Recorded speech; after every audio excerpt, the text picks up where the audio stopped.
నేను అడుగుతా ఉన్నా, ప్రత్యామ్నాయం చూపించకుండా ఆ 4500 షాపులు తీసేస్తే దానివల్ల 32,000 మంది ప్రజలు ఎలా బతుకుతారు చంద్రబాబు అని చెప్పి కనీసం ఆలోచన కూడా చేయకుండా దుర్మార్గాలు చేయడం ధర్మమేనా చంద్రబాబు గారు అని చంద్రబాబు నాయుడు గారు గట్టిగా నిలదీస్తూ అడుగుతా ఉన్నా.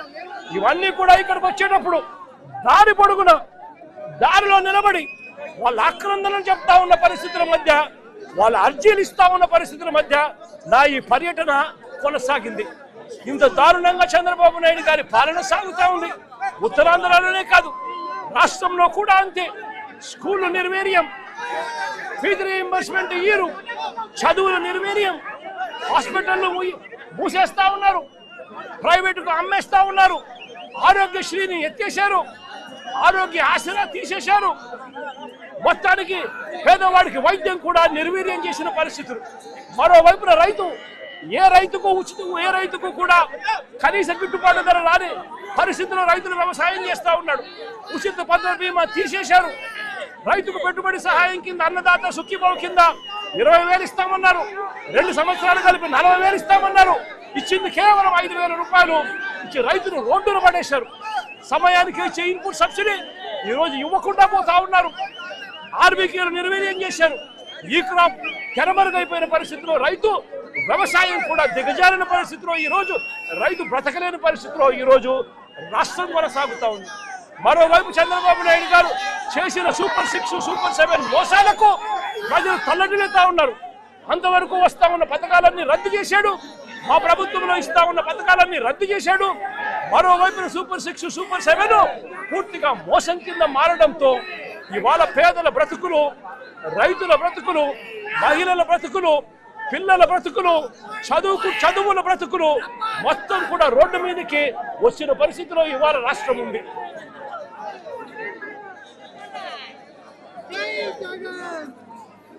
అయ్యా చంద్రబాబు, ఇప్పటికైనా బుద్ధి జ్ఞానం ఏదైనా ఉంటే మనిషి అనే వారికి మార్పు అనేది చాలా అవసరం. బుద్ధి జ్ఞానం ఉంటే మార్పు తెచ్చుకో, ప్రజలకు తోడుగా ఉండి మంచి పేరు తెచ్చుకునే కార్యక్రమం చేసుకో, లేకపోతే చరిత్రహీనులుగా మిగిలిపోతావు చంద్రబాబు అని చెప్పి చంద్రబాబు గట్టిగా వార్నింగ్ ఇస్తా ఉన్నా. ఈ సందర్భంగా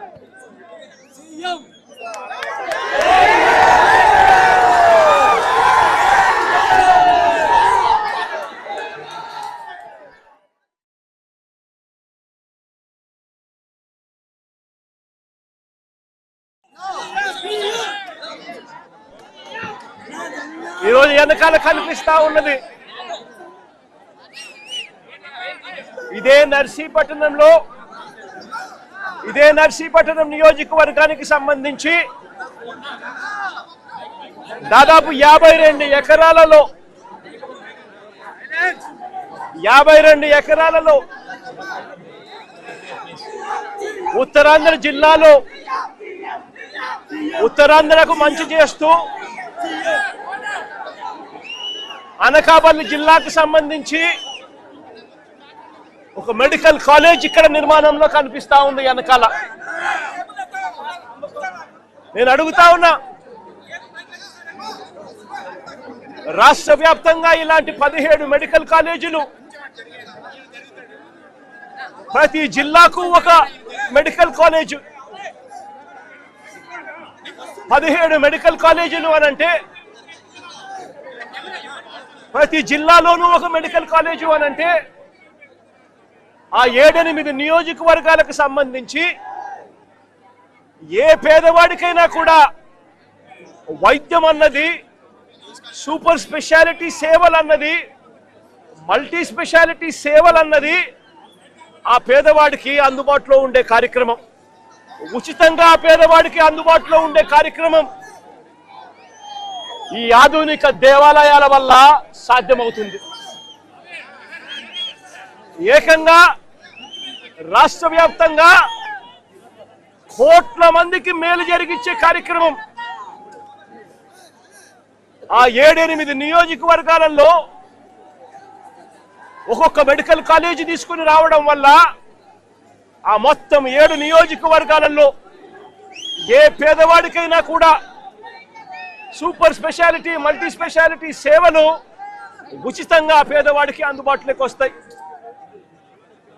ఆ 7-8 నియోజకవర్గాలలో ప్రైవేట్ హాస్పిటల్ ఏవి కూడా ఆ పేదవాడిని దగా చెయ్యలేని పరిస్థితి ఈ మెడికల్ కాలేజీల వల్ల వస్తాయి. ఎందుకనంటే పక్కనే మెడికల్ కాలేజ్, ఆ పక్కనే సూపర్ స్పెషాలిటీ సేవలు, మల్టీ స్పెషాలిటీ సేవలు అందుబాటులో ఉన్నప్పుడు, ఆ సేవలు ఆ పేదవాడికి ఉచితంగా అందుబాటులో ఉన్నప్పుడు ప్రైవేట్ హాస్పిటల్లో ఎక్కువ రేట్లు ఛార్జ్ చేయిస్తే ఏ పేదవాడు కూడా, ఏ మధ్యతరగతి వాడు కూడా ఆ ప్రైవేట్ హాస్పిటల్కి వెళ్ళే పరిస్థితి ఉండదు. కాబట్టి దగా కావడం అన్నది, పేదవాడు దగా కావడం అన్నది పూర్తిగా ఫుల్ స్టాప్ పడుతుంది ఈ మెడికల్ కాలేజీలు రావడం వల్ల.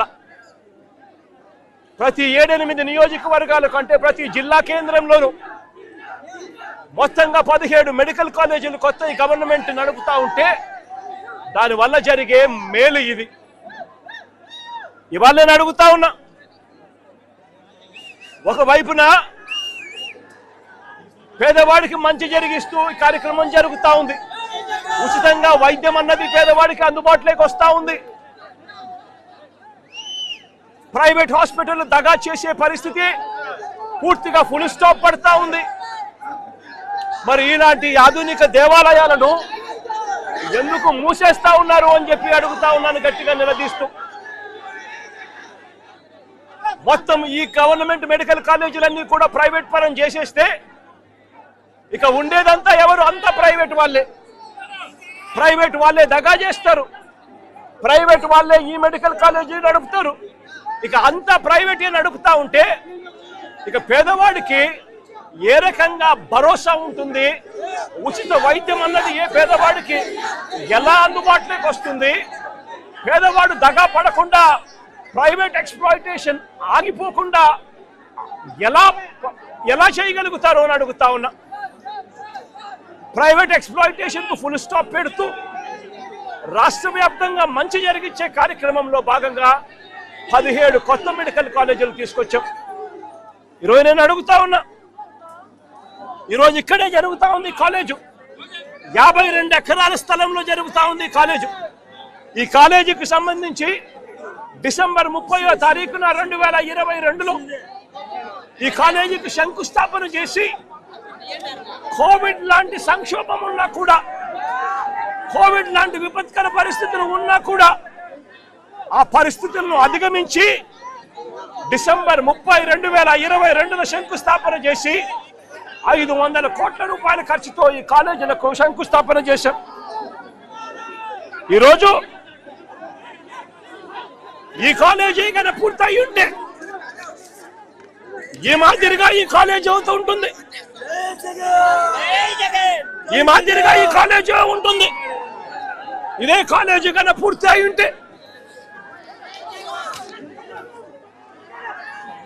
డిసెంబర్ 30, 2022లో ఇదే కాలేజీకి శంకుస్థాపన చేశాం.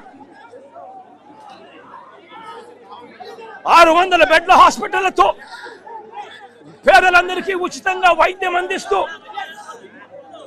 సంవత్సరానికి 150 మెడికల్ సీట్లు ఈ కాలేజీలో అందుబాటులోకి వస్తూ, ఈ కాలేజు ఈ ప్రాంతానికి మొత్తానికి కూడా ఒక దిక్సూచిగా ఉండేది. ఈరోజు ఉత్తరాంధ్ర జిల్లాకు చెందిన వారు, పక్కనున్న తూర్పుగోదావరి జిల్లాకు సంబంధించిన పాయకరావుపేట, అటువైపున తుని, ఇటువంటి నియోజకవర్గాలు ఏదైతే ఉన్నాయో తుని, ఇటువంటి నియోజకవర్గాలన్నిటికీ కూడా ఇదే హబ్ అవుతుంది. ఈరోజు ఎవరికి ఏ ఇబ్బంది వచ్చినా కూడా ఇప్పటికీ కూడా విశాఖపట్నంలోని కేజీహెచ్ హాస్పిటల్కు పోవాల్సి వస్తూ ఉంది. కేజీహెచ్ హాస్పిటల్ ఒక్కటే ఈ ప్రాంతానికి దిక్కుగా ఉంది. రోజు వందల మంది రోగులు ఆసుపత్రికి వెళుతూ ఇక్కడ నుంచి అక్కడికి వెళితే వెళ్ళే పరిస్థితిలో ఆ రోగులందరూ కూడా సరిగ్గా వైద్యం కూడా అందని పరిస్థితి.